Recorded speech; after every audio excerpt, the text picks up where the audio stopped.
Sería conocer el significado del modelo matemático de un sistema físico, comprender el significado de una función de transferencia, aprender a diagramar sistemas realimentados mediante bloques con MATLAB, realizar la reducción de diagramas de bloques partiendo de las distintas reglas con MATLAB. Es decir, fíjense que vamos a trabajar básicamente con MATLAB. O sea, aparte de esto, evidentemente estos son conocimientos que ustedes ya deben tener de teoría, ¿verdad? Si no la tiene, bueno, no importa, vamos a hacer un pequeño repaso, de tal manera que se pongan al día con eso. Bien, vamos a comenzar leyendo las primeras láminas relacionadas con lo que es la revisión teórica. Fíjate, vamos a dejar que mi compañero acá, Eric, lee por favor la lámina 4. Hay unas preguntas planteadas ahí primero. ¿Qué es un modelo matemático? Ajá. Okay. Es la representación matemática mediante una o varias ecuaciones diferenciales que describen el comportamiento de un fenómeno físico o sistema. Ok, fíjense una cosa. Modelo matemático. Los modelos matemáticos pues, son ecuaciones, en este caso pues, son ecuaciones diferenciales. Un conjunto de ecuaciones puede ser una sola o puede ser un sistema de ecuación diferencial que describe el comportamiento, ¿ok? Ya sea la parte dinámica y estática de un sistema.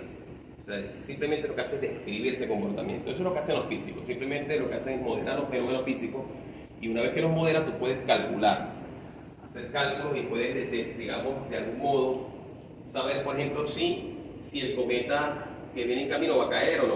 O sea, eso se hace a través de modelos matemáticos. ¿Okay? De esa manera, usando un modelo matemático, se aproxima al cálculo. O sea, igual funcionan con los sistemas de control. O sea, tú usas un modelo matemático de repente para representar el comportamiento de eso que tú ves ahí, de toda esa armazón de metal. Eso tiene una entrada, tiene una salida y por consiguiente puedes modelar, digamos, el comportamiento dinámico de ese sistema a través de una ecuación diferencial. Básicamente lo que hacen los físicos, ¿okay? Con los fenómenos físicos. Ok. Pero lo que quiero que sepas que son ecuaciones diferenciales. Ecuaciones diferenciales que normalmente tienen una acción, o sea, que normalmente para la parte de teoría de control, la parte de, digamos, ingeniería de control, deben tener unos requisitos. Deben tener un esquema específico para que de verdad nos sirvan. Bien, entonces de ese requisito como tal habla la siguiente pregunta y la va a leer Dariana. Dariana, ¿qué es un sistema lineal? Ok, un sistema lineal es...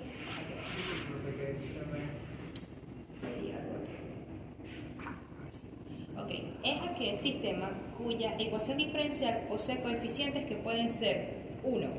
Valores constantes, 2. Funciones del tiempo o 3. Una combinación de ambos.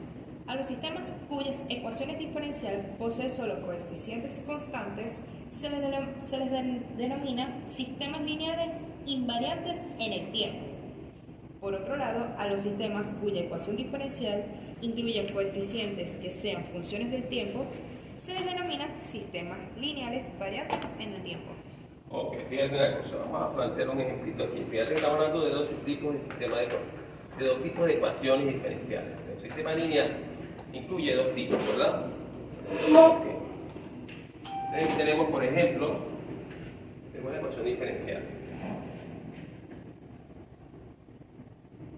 Vamos a suponer que sea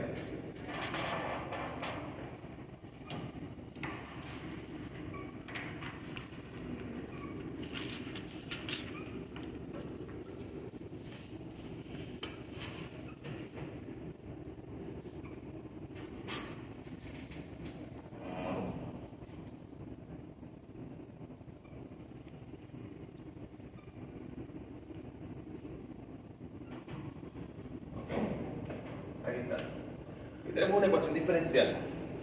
¿Okay? Más o menos, a partir de la lectura que acabamos de hacer, o sea, más o menos, ¿a cuál de los sistemas correspondería esta ecuación diferencial? ¿A los variantes en el tiempo o a los variantes en el tiempo? ¿Y por qué? Variantes en el tiempo porque la derivada está con respecto a t, no con respecto a s. Fíjate una cosa, fíjate que dice los coeficientes. ¿Cuáles son los coeficientes aquí, Agustín? 3, 4 y 6. 3, 4 y 6, ¿verdad? Y uno en absoluto. Nos hablamos, el concepto hablaba de los coeficientes, ¿ya? O sea, es algo que nos tenemos que limitar a los coeficientes. Bien, entonces, fíjate que en este caso los coeficientes son ¿qué? Son valores constantes. Sí, se cumple. ¿Y qué significa eso? Que realmente corresponde a un sistema lineal invariante en el tiempo. ¿Ok?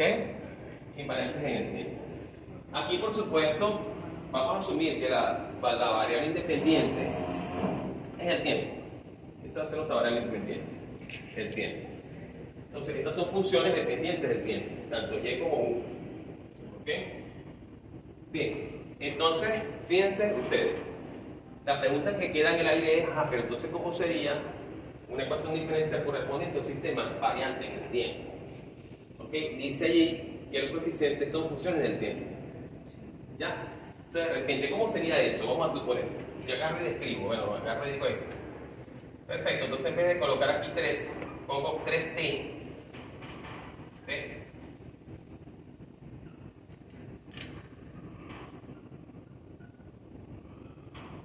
Fíjate.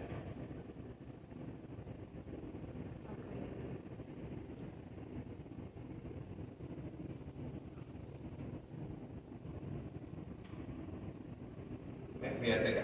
Fíjate este coeficiente. 3t. Aquí está. Fíjate que la variable independiente aparece en uno de los coeficientes. Entonces, aquí inmediatamente tú dices, llegas a la conclusión de que es un sistema variante en el tiempo. Fíjate que uno de los coeficientes puede ser uno, puede ser todos. Que pudiera ser funciones del tiempo. De repente en 6 aparece 6t al cuadrado. Entonces, estos son sistemas lineales iguales, pero en este caso son variantes en el tiempo. Imagínense usted una nave espacial, ¿verdad? Donde nosotros para controlar, digamos, la posición necesitamos tener en consideración el tanque de combustible. En la medida que la nave espacial está funcionando, está operando, por así decirlo, el tanque de combustible comienza a bajar el nivel, ¿verdad? Entonces fíjense ustedes cómo esto se pudiera representar una función diferencial variante en el tiempo, a pesar de que es lineal, es variante en el tiempo. ¿Ok? Debe ser un ejemplo. Bien, ustedes piensen una cosa, ¿no? Acá lo importante es que cuando nosotros vamos a analizar sistemas de control, las ecuaciones diferenciales siempre van a ser lineales. Y por lo regular, vamos a tratar con ecuaciones diferenciales lineales invariantes en el tiempo, es decir, que donde todos los coeficientes van a ser números constantes. ¿Ok? Así, en ese punto. Ustedes pudieran preguntar, pero eso es así en la realidad. ¿Así es ideal en la realidad? No, en la realidad no es así, pero normalmente nosotros, por lo regular, los ingenieros de control buscan la forma de trabajar en una especie, como quien dice, como que en una especie de rango, donde el sistema que no es lineal, es lineal. Entonces, en ese rango es que vamos a hacer el control. ¿Ok? Porque si, por ejemplo, si nosotros trabajamos con sistemas que no son lineales, nosotros vamos a suponer que tengamos la destreza para controlarlo, aquí en nuestro cerebro. ¿Ok? Pero como el sistema va a estar cambiando, porque no es lineal, en la medida, por ejemplo, si yo tengo un punto de ajuste, vamos a suponer, a mí me controla perfecto a 10 grados centígrados la temperatura, ¿verdad? Pero entonces cuando cambia el punto de ajuste a 60 grados centígrados, ya resulta que el controlador no elimina la desviación tan rápido como lo hacía cuando estaba en 10 grados centígrados. ¿Qué significa eso? Que el sistema no es lineal. O sea, tiene unos valores a 10 grados centígrados, tiene otros valores distintos a 60. Entonces, tienes que volver a retornar el controlador para que elimine la desviación rápidamente, porque la idea es que la desviación se elimine lo más rápido posible. Esa es la intención del sistema de control automático. ¿Ok? Entonces, ese es el detalle, no sé si me entienden. ¿Ok? Entonces, ¿qué es lo que se busca? Normalmente que los sistemas sean lineales para poder hacer el análisis y diseñar el controlador. Ustedes van a aprender, si da tiempo, y yo, por ejemplo, en mi caso, pues, por lo menos vamos a ver lo que es la parte de control PID, van a aprender a diseñar un controlador para un determinado proceso. De tal manera que éste sea capaz de eliminar las desviaciones generadas por la perturbación lo más rápido posible. ¿Bien? Ese es el objetivo de esto. O sea, empezar a aprender a diseñar los controladores, ¿no? Ok, entonces, Seguimos adelante, ¿no? Donde dice la otra, la 5, voy a leer yo esta parte. ¿Qué particularidad poseen los sistemas lineales? Un sistema lineal se cumple, en un sistema lineal se cumple el principio de superposición. ¿Ok? ¿En qué consiste este principio? Esa es la otra pregunta. ¿Qué implica el principio de superposición en este caso? Ok, la respuesta producida por la aplicación simultánea de dos funciones de entradas diferentes es la suma de dos respuestas individuales. Yo no sé si ustedes vieron electrotecnia. ¿Qué es eso, profe? Los industriales, probamos circuitos eléctricos y... En circuitos eléctricos vieron algo que se llama principio de superposición. Sí. Bueno, exacto, a ese Circuito. principio nos refiere. Fíjense ustedes, Sí. en los sistemas, los circuitos eléctricos son digamos, sistemas lineales. ¿Ok? Son sistemas lineales, iguales que los sistemas lineales que vamos a analizar acá. Entonces, fíjense que si tú analizas desde cerca lo que es la ley de Ohm, te das cuenta que el voltaje depende linealmente de la corriente. ¿Ok? Porque la resistencia por lo regular es una constante. Ok, entonces fíjense una cosa. Entonces, ¿qué hacíamos en ese momento? Agarrábamos y decíamos, bueno, tenemos un circuito eléctrico aquí con varias resistencias, varios resistores, que es como se le llama correctamente, y tenemos una fuente de corriente y una fuente de voltaje. Entonces, nosotros, ¿qué hacíamos? Apagamos la fuente de voltaje, calculábamos lo que nos mandaban a calcular voltaje o corriente desde la fuente de corriente, ¿verdad? Y anotábamos ese valor, lo registramos. Y después apagamos la fuente de corriente y trabajamos con la fuente de voltaje. Y después calculábamos que íbamos a calcular fuera voltaje, fuera corriente, con la fuente de voltaje. Esos valores al final se sumaban y te da el valor total. ¿Ya? ¿Se acuerdan? ¿Verdad que sí? Bueno, es como que ustedes lo hicieran de forma directa, sin necesidad de aplicar el principio de superposición. Ustedes lo hacen de forma directa y van a obtener exactamente el mismo resultado. ¿Por qué? Porque es un sistema lineal. En los sistemas no lineales no se cumple eso. ¿Ok? No se va a cumplir eso. Entonces, es algo que ustedes necesitan entender. O sea, nosotros normalmente vamos digamos, a enfocarnos en sistemas lineales. Para poder controlar, el sistema debe ser lineal. De otro modo, pasaría lo que yo les estaba comentando. Que cuando trabajamos con un punto de ajuste, no funciona perfecto, pero cuando vamos a otro punto de ajuste, de repente no funciona tan bien como funcionaba con el punto de ajuste anterior. Eso demuestra que el sistema no es lineal. Sin embargo, no se crean. Estos sistemas no son lineales. ¿Okay? Aquí yo tenía ese pequeño problema, ¿no? Que cuando trabajo con punto de ajuste, vamos a controlar a 50 grados por minuto. Supongamos que se pueda toda esa cantidad, que no se puede. Creo que eran 5 o 6 galones por minuto, lo máximo que daba eso. Me controlaba chévere, ¿no? Ponía la perturbación, yo cerraba estas válvulas y generaba perturbaciones. ¿Okay? Y entonces me eliminaba rápidamente la desviación.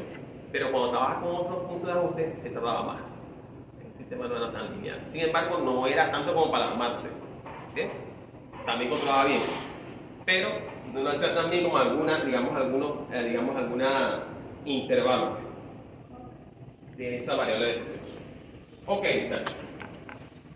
Eso es básicamente lo que creo que aquí decía, ¿verdad? No lo leí. Fíjate, para un sistema lineal, la respuesta a varias entradas se calcula tratando una entrada a la vez y sumando los resultados. ¿Ves? Fíjate, básicamente eso es lo que estábamos hablando, ¿no? Este principio permite desarrollar soluciones complicadas para la ecuación diferencial lineal a partir de soluciones simples. Básicamente es eso. Ok, entonces fíjate. Vamos a dejar a mi amiguita Mariana que vea la lámina 6. ¿Qué es eso? No, la Ariana leyó. Aquí el compañero aquí que anda de reportero. Ajá, Juan, ¿verdad? ¿Qué es un sistema no lineal, Juan? Esa respuesta, por favor. Un sistema es no lineal si no se aplica el principio de superposición. Ajá.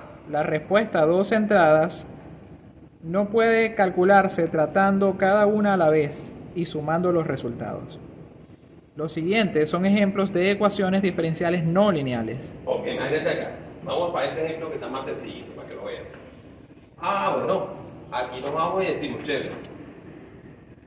Yo agarro entonces aquí donde está el 3. Fíjate lo que va a pasar. De repente ya tengo aquí en 3 y también aquí. Y aquí me aparece también en 4, me aparece y cuadrado. Ya está. Fíjate que la variable dependiente aparece dentro de los coeficientes. Ya ahí no es lineal. ¿Ok? Ya tengo una diferencia, la variable independiente es T y la variable dependiente es Y en este caso. También es cuando el grado es distinto a 1. Ajá. Así es. Entonces, muchachos, ustedes tienen, tienen este tipo de sistemas de ecuaciones diferenciales. Ustedes no lo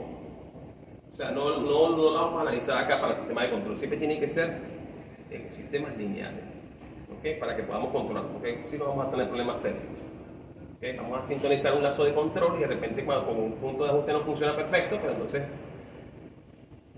con otro punto de ajuste no me sirve. Cuando llega una perturbación, resulta que pasa de estable a inestable. Se acabó. ¿Por qué? Porque no es lineal. ¿Okay? Entonces siempre hay que buscar trabajar en ese margen de linealidad del sistema. Ningún sistema es lineal realmente.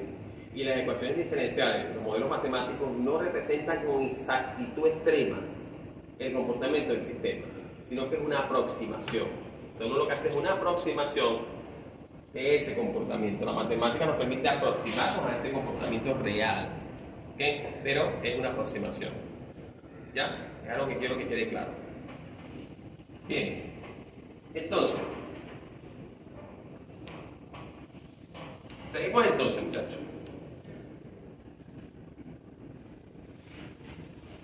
Ok, entonces la pregunta que aparece allí, fíjate, vamos a dejar a mi amigo Agustín que la lea, ¿cómo se obtiene un modelo matemático? Ustedes no han visto esto, ¿verdad? Creo que lo vieron anoche, ¿no? Lo del modelo matemático. Algo del modelo matemático, ¿no les pasó por eso? Pero yo vi que les pasó algo a ustedes. Sí. Pero eso es que ¿ustedes cómo ven esa clase? ¿Las leen o cómo es? ¿O les explica? Nosotros tenemos clase online los jueves y los sábados tenemos clase presencial. Y él envía algo para que ustedes lean. Sí. Y en la clase lo discutimos más. No, discute. Sí, porque yo vi que les envió algo, ¿no? Que tenía que ver con esto. Sin embargo, bueno, nosotros acá, ustedes han visto materias definitivamente que les ha tocado hacer este tipo de cosas, ¿no? Sí, varios de nosotros ya vimos vibraciones. Hay vibraciones, Se ve esto. tienen que hacer las modelaciones matemáticas, sistemas físicos, mecánicos, ¿verdad? Entonces es algo que ya ustedes de repente manejan. Sin embargo, fíjate, ¿no? Vamos de todas maneras a tratar de... Entonces, fíjate, ¿cómo se obtiene, no? Ajá, Agustín, por favor. Mediante el análisis dinámico de un sistema o fenómeno físico con base en las leyes físicas aplicables, se plantean las ecuaciones diferenciales. Un sistema puede ser mecánico, eléctrico, térmico, hidráulico, entre otros. En cada caso aplican leyes físicas específicas. Un ejemplo de un sistema mecánico típico es el sistema masa-resorte amortiguador. La fuerza extrema U de T es la entrada del sistema y el desplazamiento Y de T es la salida. La salida Y de T se mide a partir de la posición de equilibrio en ausencia de una fuerza externa. Este sistema tiene una sola salida y una sola entrada. Sí, Simple entrada, simple salida. Ok, fíjate una cosa, ¿no? En este caso vemos un sistema masa-resorte amortiguador, ¿verdad? Entonces, fíjense, hay varias fuerzas allí, ¿verdad? ¿Pudieran ustedes mencionar esas fuerzas? está la fuerza externa. Hay una fuerza excitadora, ¿verdad? Que es UDT, ¿verdad? ¿Qué es eso? Sí. Y hay otras fuerzas más. Estaría el tensor del Masa, El amortiguador también. El amortiguador te genera una fuerza opuesta, ¿verdad? El resorte te genera una fuerza opuesta y la masa también te genera una fuerza opuesta. Fíjense una cosa, ¿qué sucede, verdad? Que esas fuerzas se van a aparecer en determinados momentos, en cada uno de esos elementos es distinto. En el caso de la masa, va a aparecer la fuerza si hay aceleración. Si hay aceleración, aparece la fuerza. Si no hay aceleración, compañero, nada de fuerza. Es como ustedes cuando jalan un automóvil, vamos a suponer que el compadre tiene el compadre que se quedó por allá y él agarra y le engancha el carro de él, con el carro del compadre para jalarlo. Cuando tú vas a acelerar, te das cuenta que hay tensión en el cable. ¿Okay? Pero en la medida que se va adquiriendo la misma velocidad, va a haber un momento en el cable va a estar relajado. ¿Okay? Va a estar relajado, porque ya, si la velocidad es constante, ojo. Ahora, si tú sigues acelerando, evidentemente eso no va a parar hasta que cuando vayas a frenar, compadre te llegue por detrás y te va al estable. ¿Ok? Entonces, fíjate, igual pasa con eso. Cuando estás empujando es lo mismo. Cuando tú comienzas a empujar, te das cuenta que hay una inercia, ¿verdad? O sea, pero a la medida que tú has empujado, si tú pones el carro, vamos a suponer que el carro, el compadre se quedó, entonces empiezas a jalarlo, lo estás empujando. Al principio te va a costar, pero después que tú vas, que el carro vaya, digamos, si va en plano y vas a una velocidad constante, ya sientes que el carro... Ok, entonces fíjate que en ese punto es que se opone esa fuerza a la fuerza que tú aplicas cuando estás acelerando, pero si la velocidad es constante, no. Entonces, por eso que en ese caso la ecuación, fíjate, es la segunda derivada, de y. Y en este caso viene siendo, y recuerden ustedes que la segunda derivada de un desplazamiento, porque y es un desplazamiento, y va a ser el desplazamiento, y la segunda derivada es la aceleración. Ok, y la primera derivada viene siendo la velocidad. Ok, entonces fíjense una cosa, entonces tenemos tres fuerzas, ¿verdad? La fuerza de la masa se va a oponer a la fuerza aplicada únicamente en ese pequeño intervalo de tiempo. Vamos a ponerlo así. Ahora, en el caso del resorte, el resorte va, fíjate, es un elemento, no sé si tengo uno por acá, es un elemento que, por ejemplo, él tiene memoria, ¿verdad que sí? O sea, si tú lo balas, o sea, si él está, digamos, en su forma original, no hay problema, fuerza ninguna, pero si tú lo medio balas y mantienes se mantienes en esa posición de desplazamiento, vas a conseguir una fuerza que va a estar opuesta a la que tú estás aplicando. En cualquier punto, hermano. ¿Okay? Normalmente para hacer el análisis asumimos que esa fuerza es igual en todos los puntos, que pero los resortes realmente no son lineales, pero en un rango se comportan de esa forma. Ya en el rango final, ya cuando tú pasas el pandeo plástico, pues entonces ahí la cosa se pone fea porque el resorte no se va a quedar así como que deformado. Pero cuando tú estás dentro de ese rango, entonces él se comporta de forma lineal. Ok, por lo menos muy cercano a esa linealidad. Entonces fíjense que en cualquiera de los puntos de desplazamiento vas a tener fuerza. En el caso del amortiguador, fíjate, vamos a suponer el amortiguador de esta manera. Imagínense usted una inyectadora, una jeringa. Ustedes van a agarrar y le van a sacar la aguja, ¿ok? Y van a comenzar a mover el émbolo de adentro. ¿En qué momento va a haber fuerza? Cuando hay variación de desplazamiento es que hay fuerza, pero si ustedes mantienen ese desplazamiento, si se mantienen en ese punto que se quedaron, ahí no hay fuerza. Si lo ruedan hacia abajo y quedan en ese punto, tampoco va a haber fuerza. Simplemente hay fuerza en la variación de desplazamiento, que es la velocidad. ¿Me explico? Sí. ¿Ok? Entonces, como son tres fuerzas que están opuestas a la fuerza aplicada, entonces tú agarras y haces una sumatoria, ¿ok?, de esa ecuación diferencial. Y esa es la ecuación diferencial que está planteada ahí, ¿no? Esa es la ecuación diferencial que está planteada ahí. Fíjate, están las tres fuerzas sumadas que se oponen a la fuerza aplicada. ¿Ok? Entonces, ahí lo tenemos, ¿ves? Vamos a anotarla por aquí, porque vamos después a trabajar con ella. Tenemos masa. Por supuesto, esas ecuaciones diferenciales salen de la ley física de Newton, ¿ok? Eso es algo que ustedes, en este caso, pues, la segunda derivada respecto al tiempo de y más que la primera derivada con respecto al tiempo más, desde aquí, más sería K, fíjate, en este caso, igual a 1. Esto que está acá, la constante del resorte, la constante de Hooke, la fricción viscosa, y esta es la masa. ¿Ok? Cada uno, por supuesto, tiene sus unidades. No nos vamos a ahondar tanto en eso, porque eso lo van a ver ustedes en teoría seguramente el jueves. Ya que van a hablar de esto, van a tratar eso. ¿Ok? El punto es que esto tiene que ser un sistema totalmente lineal. ¿Ok? ¿Alguna pregunta? No hay preguntas, ¿verdad? Ok, entonces vamos a hablar de lo que son las funciones de transferencia. ¿Qué es una función de transferencia, no? O sea, ya sabemos más o menos a qué nos referimos cuando hablamos de un modelo matemático. Sabemos que un modelo matemático es una ecuación diferencial, o un conjunto de ecuaciones diferenciales, o un sistema de ecuaciones diferenciales, ¿verdad? Ahora, la función de transferencia. ¿Para qué sirve? ¿Qué beneficio nos da usar funciones de transferencia en vez de usar las notaciones abstractas de las ecuaciones diferenciales? ¿Ok? ¿Qué beneficio nos da? Y ahí el detalle. ¿Para qué? ¿Por qué? Entonces, vamos a dejar que mi compañero allá, que está allá rascándose la cabeza, lea lo que es la función de transferencia. Ajá. Le prometo que la semana que viene, a ver si me acuerdo de los nombres. La ¿Qué es la función de transferencia? Ajá. Se define como el cociente entre la transformada de Laplace de la salida, función de respuesta, y la transformada de Laplace de la entrada, función excitadora, bajo la suposición de que todas las condiciones iniciales son nulas. Ok, vamos a partir del hecho que todas las condiciones iniciales son cero. Es decir, fíjense una cosa. Nosotros vamos a valernos de una propiedad de la transformada de Laplace, ¿verdad? Y es la transformada de la derivada. ¿Ok? ¿Sí saben de qué lo estoy hablando, verdad? La transformada de la derivada. Ahora, la transformada de la derivada, nosotros debemos tomar en cuenta las condiciones iniciales. ¿Ok? Eso es algo que aparece en las tablas. ¿Ustedes conocen la dichosa tabla del Chamo? Sí, ¿Han trabajado con ella? sí.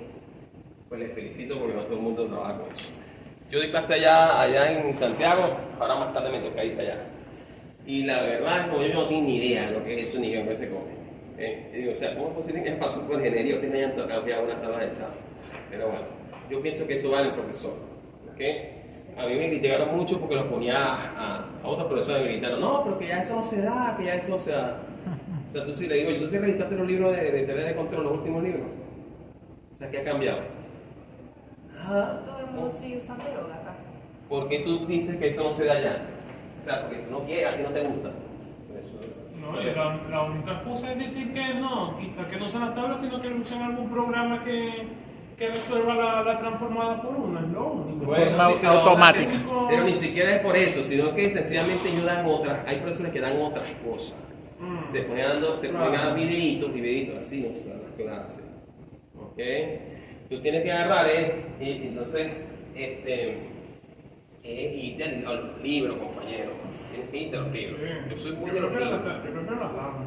Muy de los libros. Entonces, a mí las clases son así. Esta materia es matemática. Esta materia no es. O sea, esta parte, la primera parte, ustedes tienen, por ejemplo, nosotros tenemos que entender lo que es un sistema de control automático y para eso fue lo que vimos, ¿ves? Para eso ustedes me entienden. O sea, de repente yo ahí comienzo a corregir y me doy cuenta que no entendieron. Ustedes